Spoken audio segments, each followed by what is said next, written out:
여러분들에게 지난 50주년 50일 특세 때도 설명을 드린 적이 있고, 또 사도행전을 여러분들에게 시리즈로 설교할 때도 제가 말씀드린 적이 있는데, 그래도 한 번 더 이 마가다락방에 역사하셨던 성령에 대해서 우리 잠깐 한번 살피고 시편 6편을 가면 좋겠다는 생각이 들어요. 여러분 먼저 시편 6편을 펴셔서 여러분 출석 카드 있죠? 이걸로 이렇게 끼워 놓으세요.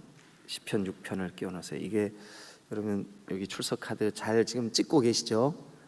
이거를 준 목적 중에 하나가 책꽂이 하라고. 이렇게. 자, 사도행전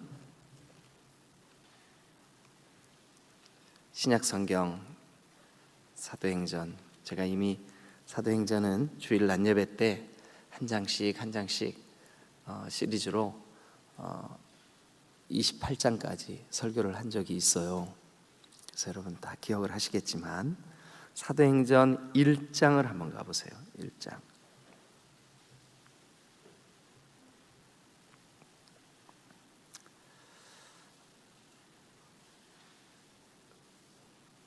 오 절 말씀입니다.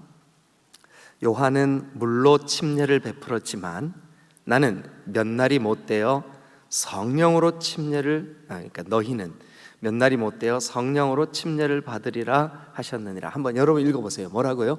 요한은 물로 침례를 베풀었지만 너희는 몇 날이 못되어 성령으로 받으리라. 침례를 받으라. 여기 침례는요, 여러분들이 상상하시는 것처럼 물에 잠기는 그거잖아요. 그런데 이 본문에서는 잠긴다는 의미가 더 커요. 그러니까 요한은 물에 잠김으로 죄 용서의 침례를 베풀었지만 너희는 몇 날이 못되어 어디에 잠기게 되겠대요? 다시 한번 크게, 어디에 잠기게 되겠대요? 그 옆에다가, 여러분 성경 그 옆에다가 주님의 약속이라고 쓰세요. 주님의 약속. 부활하신 주님이 약속하셨어요. 제자들에게, 우리에게, 주 예수 그리스도를 믿는 우리 모두에게 요한은 물로 침례를 베풀었지만 너희는 몇 날이 못되어 성령으로 침례를 받으리라. 이 약속 들리시는 분들만 크게 아멘. 주님, 나에게 성령의 침례, 성령에 충만하게 잠기게 하시겠다는 이 약속, 너희는 몇 날이 못되어 성령으로 깊이 충만하게 잠기게 되겠다. 성령에 대한 약속이에요. 자, 그런데 그 성령은 어떤 성령일까요? 주님이 약속하신 이 사도행전의, 그러니까 오늘 이 사도행전의 연속선상에 있는 이 사도행전적인 신약교회의 이 전통을 계승한 우리 디딤돌교회, 우리 디딤돌교회, 주님이 약속한 성령, 어떤 성령일까요? 1장 8절 여러분 읽어보세요. 시작. 너희가 권능을 받고 예루살렘과 온 유대와 사마리아와 땅끝까지 이르러 내 증인이 되리라 하시니라. 그러니까 5절에 약속하신 너희는 몇 날이 못되어 성령으로 침례를 받아 성령에 깊이 잠기게 될 거야. 약속하신 성령, 부활하신 예수님이 주심하고 약속하신 성령, 보내주시겠다고 약속하신 그 성령의 첫 번째 특징, 오직 성령이 너희에게 임하시면 너희가 뭐를 받고요? 그래서 이 성령의 이름을 권능의 성령, 여러분 권능의 성령 주실 줄로 믿습니다. 자, 드디어 그 권능의 성령이 마가다락방에 임했어요. 2장 1절 오순절날이 이미 이름에 그들이 다 같이 한 곳에 모였는데 그 부활하신 주님이 약속하신 성령이 호련히 하늘로부터 급하고 강한 바람 같은 소리가 있어 그들의 앉은 온 집에 가득하며 마치 불의 혀처럼 갈라지는 것들이 그들에게 보여 각 사람 위에 임하여 있더니 그들이 다 성령의 충만을 받고, 그래서 1절부터 3절 4절까지 있는 이 마가다락방 주님의 제자같이. 이 주님의 제자는 성령을 약속받은 제자들이에요. 오늘 저와 여러분들이에요. 여러분들에게 여기 보니까 2절에 호련히 하늘로부터 급하고 강한 바람 같은 소리가 있어 그들의 앉은 온 집에 가득하여 마치 불의 혀처럼 갈라지는 것들이 그들에게 보여 각 사람에게 임하여 있더니. 각 사람에게 임하신 성령, 이 성령은 그 사람들의 두려움, 그 사람들의 배신감, 그 사람들의 서로에 대한 선입견 전부 다 뒤엎어 놓는 부흥의 성령인 줄로 믿습니다. 그래서 2장 1절부터 3절은 부흥의 성령이에요. 부흥의 성령. 바람처럼 불처럼 임하신 부흥의 성령. 자, 사도행전 1장 5절 요한은 물로 침례를 베풀었지만 너희는 몇 날이 못되어 성령으로 충만하게 잠기게 될 거다. 첫 번째 성령의 특징 뭐라고요? 1장 8절 권능의 성령. 2장 1절부터 3절 무슨 성령? 부흥의 성령. 우리 이 마가다락방의 성령을 사모하면 부어주실 줄로 믿습니다. 성령에 잠기게 하실 줄로 믿습니다. 권능의 성령, 부흥의 성령이 우리 가운데 임하게 될 줄로 믿으시기를 축원합니다. 축원합니다. 그런데 그 놀라운 성령이 각 사람에게 막 임하여 있는데 그들이 막 방언을 시작하는 거예요. 그래서 지금 여기 모인 사람들은 이 예루살렘의 오순절 절기를 지키기 위하여 이 예루살렘에 와 있는 사람들은 다 외국에서 온 사람들, 외국에서 태어난 사람들, 또 예루살렘에서 난 사람들, 또 멀리 갈릴리 지역에서 온 사람들 다 모여 있었어요. 그런데 그들에게 이제 이 베드로가 설교를 시작합니다. 설교를 시작합니다. 그런데 이 베드로에게 야, 저 사람들이 그 갈릴리 시골 사람들이 아니냐? 그런데 저 사람들이 어떻게 저런 언어로 우리가 다 알아듣게 외국말로 설교를 하느냐? 저도 외국말로 설교할 수 있는 은사를 주시면 너무 감사하겠다고 주님 앞에 기도하고 있어요. 주님, 영어의 은사를 주시옵소서. 영어가 안 되면 한국말이라도 잘하게 해주세요. 그런데 사람들이 조롱했어요. 야, 술에 취했구나. 내가 술에 취한 것이 아니라 성령에 취했다고. 그러면서 이 베드로가, 자 14절, 베드로가 11 사도와 함께 서서 소리를 높여 이르되 유대인들과 예루살렘에 사는 모든 사람들아, 이 일을 너희로 알게 할 것이니 내 말에 귀를 기울이라. 때가 제3시니 너희가 생각하는 것 같이 이 사람들이 취한 것이 아니라 이는 선지자 요엘을 통하여 말씀하신 것이 이루어졌다. 예언의 말씀이 이루어졌다. 여러분, 이 예언의 말씀을 베드로가 깨달은 줄로 믿습니다. 말씀이 깨달아졌습니다. 말씀이 이해가 됐습니다. 말씀이 적용이 되었습니다. 여러분, 이렇게 말씀이 이해되고 깨달아지고 들려지고 하는 거, 이것을 뭐라 그러냐? 예언의 성령이라 그래요. 예언. 예언은 미래를 예언하는 의미도 있지만 동시에 주신 말씀이 깨달아지는 의미가 더 커요. 주신 말씀이 깨달아지는 의미가 더 커요. 여러분, 성령 충만하면 말씀이 들려질 줄로 믿습니다. 말씀이 깨달아질 줄로 믿습니다. 말씀이 우리의 삶의 능력이 될 줄로 믿습니다. 예언의 성령. 첫 번째 무슨 성령? 권능의 성령. 두 번째 무슨 성령? 부흥의 성령. 세 번째 무슨 성령? 예언의 성령. 예언의 성령. 할렐루야. 그런데 이 예언의 성령이 막 그 각 사람 속에 풍성하게 임하니까 베드로가 전한 말씀이 그들의 가슴에 와서 막 뿌리를 내리는 거예요. 막 부딪혀 오는 거예요. 말씀 앞에 떠는 거예요. 그런데 그 말씀의 결론이 뭐냐 하면, 결론이 뭐냐 하면, 자 36절 한번 같이 읽겠습니다. 36절 시작. 그런즉 이스라엘 온 집은 확실히 알지니 너희가 십자가에 못 박은 이 예수를 하나님이 주와 그리스도가 되게 하셨느니라. 예수 그리스도, 진리의 진리. 진리의 성령이 오시면 우리에게 예수 그리스도가 하신 말씀, 예수 그리스도가 누구신지, 예수 그리스도를 통한 복음 깨달아질 줄로 믿습니다. 그래서 오순절 마가다락방에 임한 성령은 진리의 성령이에요. 진리의 성령. 36절 진리의 성령. 자, 그러면 한번 해보죠. 오순절 마가다락방에 임한 성령, 첫 번째는 무슨 성령? 1장 8절 권능의 성령. 2장 1절로 3절 무슨 성령? 부흥의 성령. 예. 조금 전에 그 요엘의 예언의 말씀이 깨달아졌던 14절부터 17절에 있는 무슨 성령? 예언의 성령. 예언의 성령. 예언의 성령. 그리고 지금 진리이신 예수 그리스도를 깊이 깨닫게 되는 성령이 오시면, 여러분, 성령은 예수님을 증언합니다.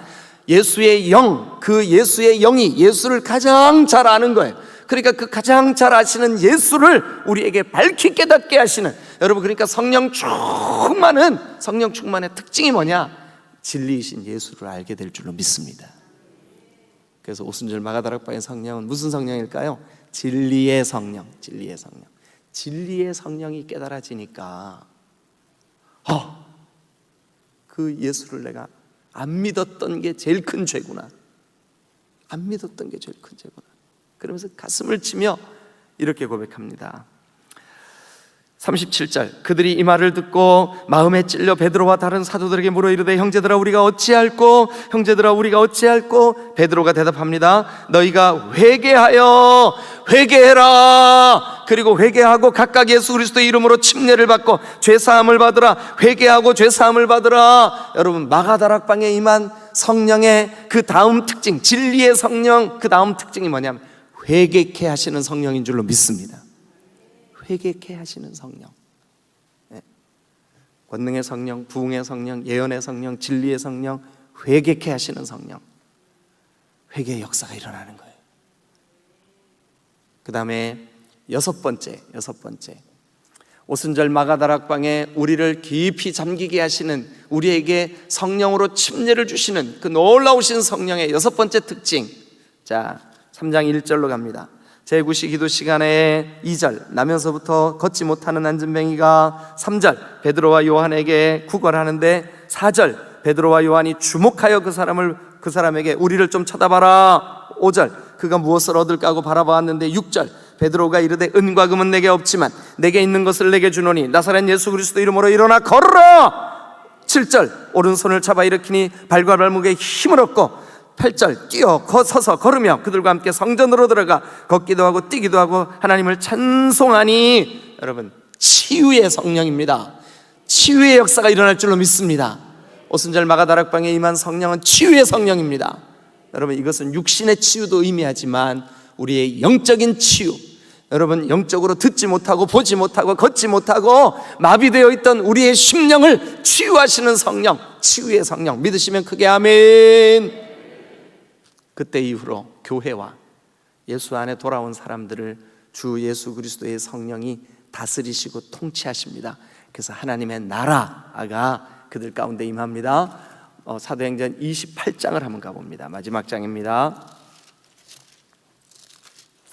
사도행전 28장 맨 마지막 절 31절 다 같이 읽습니다. 시작. 하나님의 나라를 전파하며 주 예수 그리스도에 관한 모든 것을 담대하게 거침없이 예수 그리스도를 담대하게 거침없이 전파하고 증거하는 그 거룩한 성령, 무슨 성령이냐면 하나님 나라의 성령입니다. 우리에게 하나님 나라를 깨닫게 하시고 선포하시고 살게 하시고 힘을 주시는 성령, 하나님 나라의 성령. 믿으시면 아멘. 자, 그럼 한번 정리해 보겠습니다. 여러분들이 한번 해보세요. 자, 마가다락방에 임한 우리에게 성령으로 깊이 잠기게 하시는, 성령의 침례를 주시는 거룩하신 성령의 7가지 특징. 마가다락방에 임한 마가다락방 주님의 제자같이. 아멘. 7가지 특징. 첫 번째 무슨 성령? 권능의 성령. 두 번째는요 부흥의 성령. 세 번째는요 예언의 성령. 네 번째는요 진리의 성령. 다섯 번째는요 회개의 성령. 여섯 번째 치유의 성령. 일곱 번째 하나님 나라의 성령, 우리를 하나님의 통치를 받게 하시는 성령. 7가지 성령 외우실 수 있죠? 이거 이번에 수능에 안 나옵니다. 근데 외우셔야 돼요. 왜냐하면 여러분 이거 약속하셨잖아요. 하나님 사도행전 1장 5절에 요한은 물로 침례를 베풀었지만 너희는 몇 날이 못되어 성령으로 깊이 잠기게 될 것이다. 약속하신 성령 부어주세요. 근데 어떤 성령인데요? 권능의 성령. 아멘. 어떤 성령인데요? 우리를 기경하고 우리를 부드럽게 만들고 우리의 심령에 모든 약한 것, 죄책감, 더러운 것, 쓴뿌리, 상처 모든 것 씻어 정결케 하시는 부흥의 성령 주실 줄로 믿습니다. 세 번째는 무슨 성령인데요? 우리가 말씀을 들을 때 그 말씀이 깨달아지고 그 말씀이 힘이 되고 능력이 되고 그 말씀이 우리 속에 살아 움직이는 예언의 성령 주실 줄로 믿습니다. 그 다음에요, 무슨 성령? 진리의 성령. 성령이 우리 가운데 오시면 진리이신 예수님이 깨달아집니다. 진리이신 예수님을 사랑하게 됩니다. 진리이신 예수 그리스도가 우리에게 어떤 분인지를 깊이 믿어지게 되는 줄로 믿습니다. 진리의 성령. 그 다음에 다섯 번째는요, 회개의 성령. 진리의 성령이 바르게 깨달아진 사람은 회개할 수밖에 없어요. 형제들아, 우리가 어찌할꼬? 나사렛 예수 그리스도 이름으로 죄 사함을 받고 침례를 받고 회개하고 성령의 충만을 받으라. 회개하면 성령 충만 임합니다. 그래서 회개의 성령입니다. 회개의 성령. 네? 다섯 번째. 여섯 번째는요, 치유하시는 성령이에요. 치유하시는 성령. 그 다음에 일곱 번째는요, 우리에게 하나님의 나라가 임하고 하나님의 통치를 받게 하시는 하나님 나라의 성령. 저는요, 하루에 한 번 정도는 꼭 이 기도를 해요. 하나님, 약속하신 성령 나에게 부어주세요. 권능의 성령, 예언의 성령, 부흥의 성령, 예언의 성령, 진리의 성령. 예? 그 다음에 뭐예요? 회개의 성령, 치유의 성령, 하나님 나라를 살게 하시는 그 하나님 나라의 통치의 성령 나에게 부어주세요. 여러분들도 한번 해보세요. 재밌어요. 한번 해보세요. 외워졌어요? 예. 우리 그렇게 사모하는 마음으로 4월 한 달 사십시다. 자, 시간이 좀 갔지만 시편 6편 한번 가보세요. 시편 6편.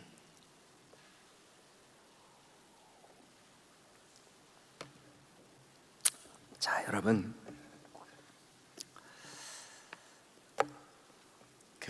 우리나라에 정말 뜨겁게 부흥의 바람이 불었던 때가 있었어요. 그때를 여러분들도 많이 들어보셨을 거예요. 1907년 평양 대부흥. 그런데 그 평양 대부흥은 사실 1907년 2년 전에 1905년 한국에 와 있는 선교사님들이, 그때는 이 조선이 핍박받는 시대요, 예수 믿는 것 때문에 물론 그 전에는 천주교인들이었지만 박해가 아주 극심하던 때였었습니다. 그랬는데 그러니까 조선에 와 있는 선교사들이 많지가 않았었어요. 그래서 건전하고 복음적인 교단의 선교사님들이 연합운동을 벌였어요. 함께 모여서 기도했어요. 복음주의 연합기도운동 1905년. 1907년에 평양 장대현 교회에서 일어난 그 강력한 부흥의 운동이 사실은 1905년 선교사님들이 모여서 함께 연합으로 기도했던 그 기도의 영향을 받았어요. 그런데 1905년 그 연합 기도회를 사실은 그로부터 2년 전인 1903년에 저 원산에 있는 여자 선교사님들 2분과 남자 선교사님들 한 서너 분, 5분 정도 되는 선교사님들이 우리 같이 모여서 기도하자. 그래서 원산 기도 모임을 가졌어요. 그때 캐나다에서 오신 하디 선교사님이라는 분이 첫 번째 모임에 첫 번째 설교를 맡았어요. 물론 그의 설교를 듣는 사람들은 대여섯 명밖에 안 됐어요. 그런데 하디 선교사님이 설교를 준비하는데 자기가 이 복음을 전하기 위하여 이 조선 땅에 올 때 자기는 의사이면서 선교사였어요. 그런데 조선에 가서 성령 의지하여 복음으로 그 조선을 불태우리라, 이런 뜨거운 마음을 가지고 왔는데 선교 현장에 와보니까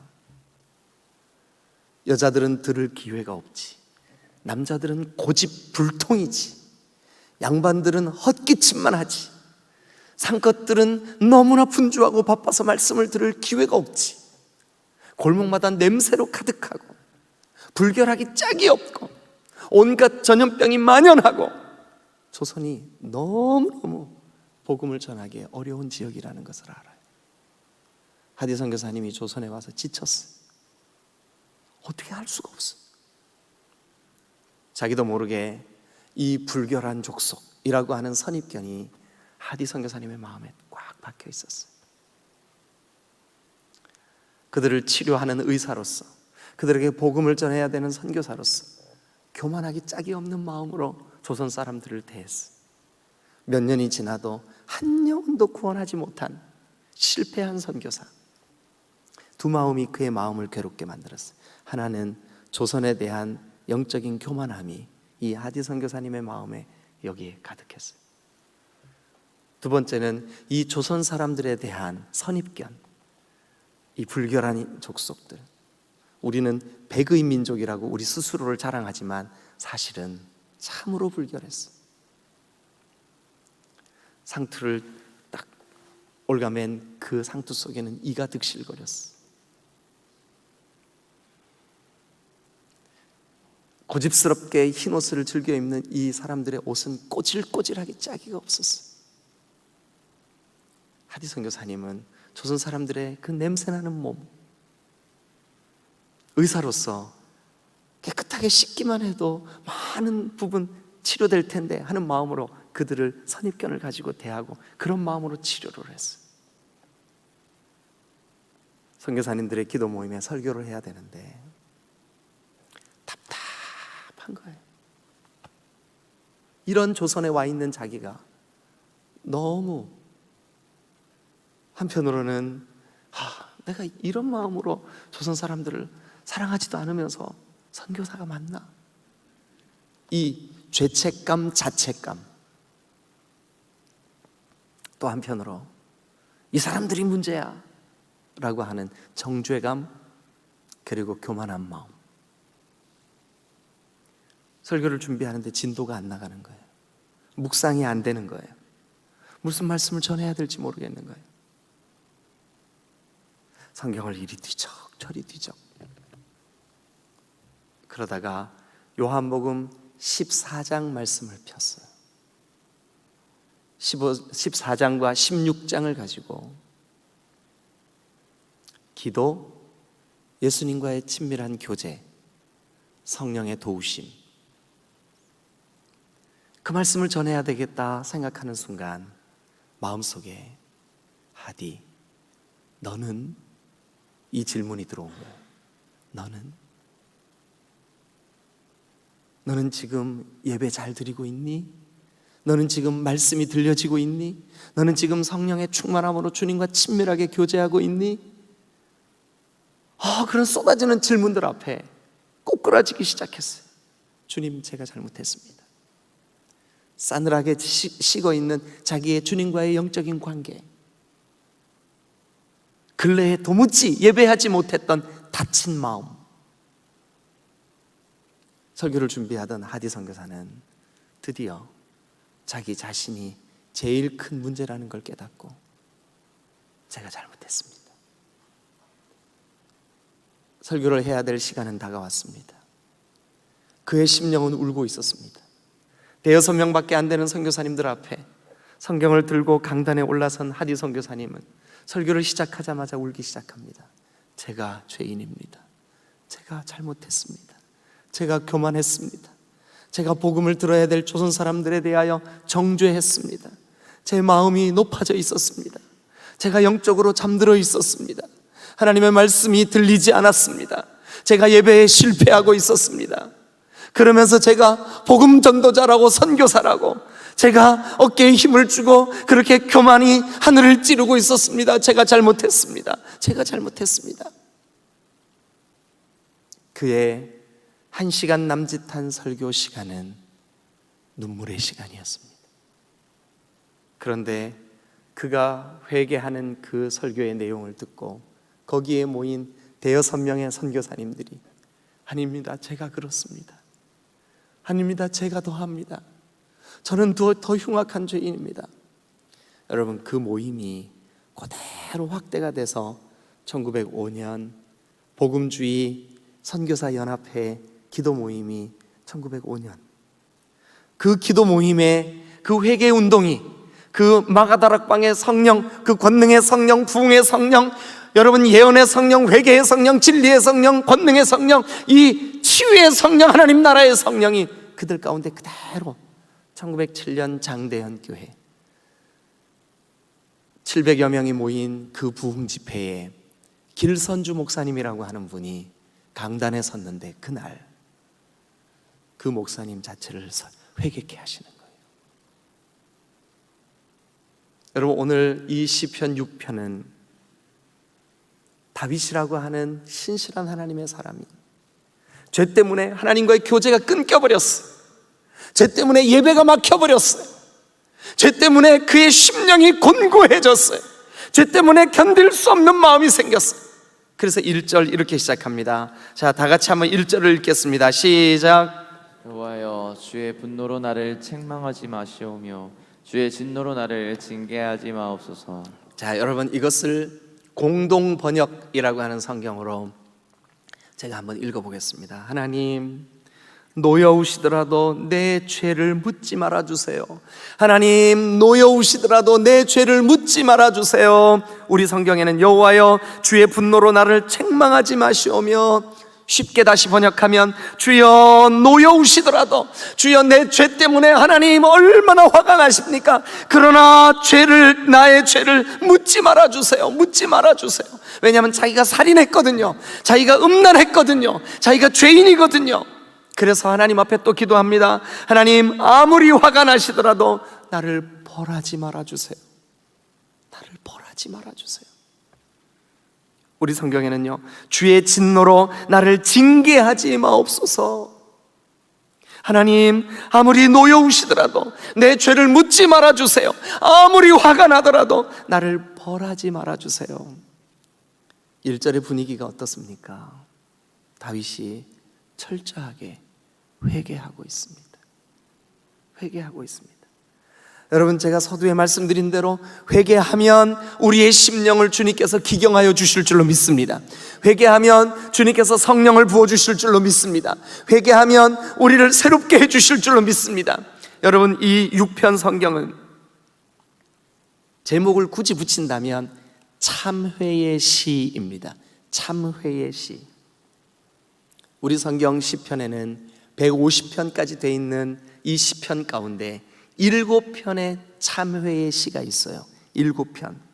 시편 6편, 오늘 우리가 보는 본문, 또 시편 32편, 38편, 51편, 102편, 130편, 143편. 이 7편의 시가 참회의 시입니다.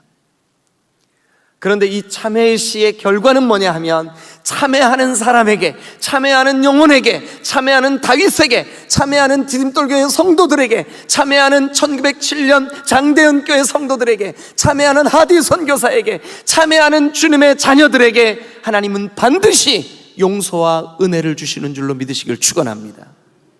참회하면 삽니다. 회개하면 삽니다. 진정한 회개가 있으면 영적인 변화는, 부흥은 일어날 줄로 믿으시기를 축원합니다. 여러분, 우리가 참회하면 구원받는다는 놀라운 진리는 십자가만 보아도 알 수가 있어요. 십자가. 여러분, 십자가 양옆에 있던 두 강도 중에 한 사람, 주여, 주님의 나라가 임하실 때 나를 기억해 주세요. 마지막 순간 반대편에 있는 강도에게, 우리는 우리의 마땅한 죄 때문에 죽지만 이분은 죄가 없으신데 죽고 있는 거 아니냐.